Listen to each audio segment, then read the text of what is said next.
Assalamualaikum warahmatullahi wabarakatuh. Perkenalkan, nama saya Anas Aulia Nur Mulia, NIM 1520106, kelas HTNC, jurusan Hukum Tata Negara. Di sini saya akan menjelaskan sejarah tasawuf di Indonesia.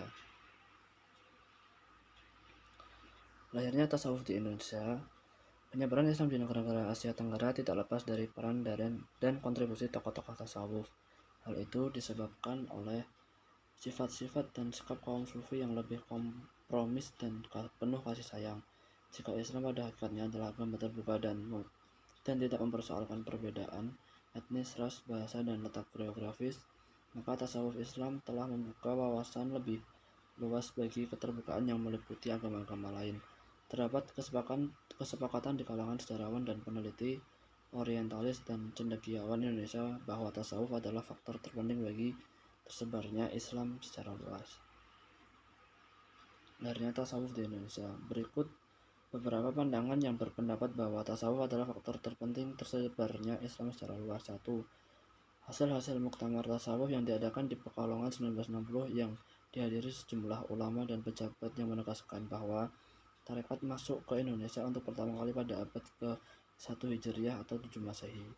Kedua, orientalis Nurgronji menyatakan bahwa meski tasawuf berperan nyata dalam proses Islamisasi di Indonesia, ajaran-ajarannya tidak lebih dari sekedar bid'ah dan dongeng-dongeng yang tidak ada kaitannya sama sekali dengan syariat.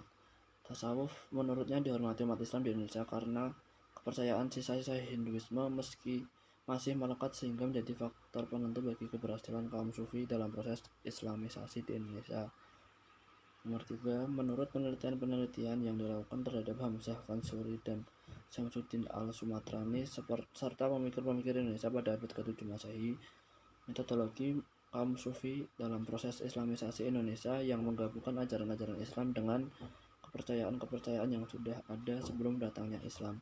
Masuknya Islam di Indonesia tidak luput dari peran tasawuf yang dibawa oleh para sufi karena seperti halnya ajaran-ajaran agama terdahulu yang menggunakan simbol-simbol.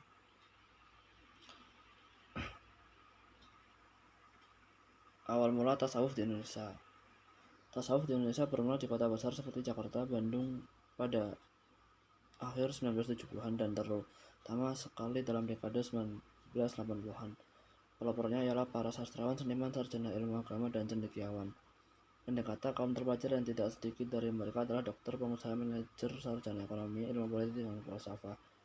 Ada beberapa fenomena pada akhir 1970-an dan awal 1980-an yang menandakan bangkitnya kembali gairah dan minat terhadap tasawuf. Pertama, mulai penerbitan buku tentang tasawuf dan relevansinya. Buku-buku ini sebagian besar merupakan terjemahan karangan para sarjana modern seperti Syed Hasan Nasr, A.J. Arbery, Reynold Nicholson, Fred Hodgson, Martin Lings, Syed M. Naqvi Al-Attas, Roger Garoudi, Anne-Marie Schimmel, Idris Shah, dan lain-lain. Sebagian lagi terjemahan karya sufi klasik seperti Imam Al-Ghazali, Ibnu Arabi, Fariduddin Attar, Jalaluddin Rumi, Al-Utsmani Al-Hujwiri, Muhammad Iqbal, dan lain-lain. Penerbit awal yang berjasa ialah Pustaka Salman dan Misen di Bandung, Pustaka Firdaus Panji Masyarakat, dan Bulan Bintang di Jakarta. Penerjemahnya adalah sarjana-sarjana yang baru kembali dari Amerika. Kita tahu pada awal 1970-an minat mempelajari bentuk-bentuk spiritualisme timur sangat marak di barat. Ledakan penerbitan buku-buku kearifan timur termasuk tasawuf menyertai bangkitnya gairah tersebut. Survei yang dibuat IKP, Ikatan Penerbit Indonesia, kalau tak salah pada tahun 1989 menyebutkan bahwa di antara buku yang paling laris ketika itu ialah buku-buku tasawuf, buku sastra sufi, sebuah antologi yang saya karang dan diterbitkan pada tahun 1985 mengalami cetak ulang sampai 7 kali. Fenomena ini perbincangan tentang tasawuf dan sastra sutisfik semakin ramai pada tahun 1980-an. Puncaknya ialah pada waktu Festival Istiqlal diselenggarakan tahun 1991 dan 1995. Dalam festival kebudayaan Islam terbesar yang pernah diselenggarakan di Indonesia ini, berbagai bentuk ekspresi seni lahir yang dari tradisi tasawuf diperkenalkan, termasuk pameran akbar seni rupa. Di antara ekspresi seni daerah yang berasal dari kreativitas para sufi ialah tari Saman Saudati dari Aceh, Arbana Piang, dan Rafai dari Banten, tari Sapen Melayu, Pantil dan Sentung dari Madura, dan lain sebagainya. Lembaran-lembaran budaya atau sastra di surat kabar ibu kota seperti Harian Berita Buana dan Berita berada di garis depan dalam upaya mereka memperkenalkan relevasi tasawuf dan kesusastraan sufi.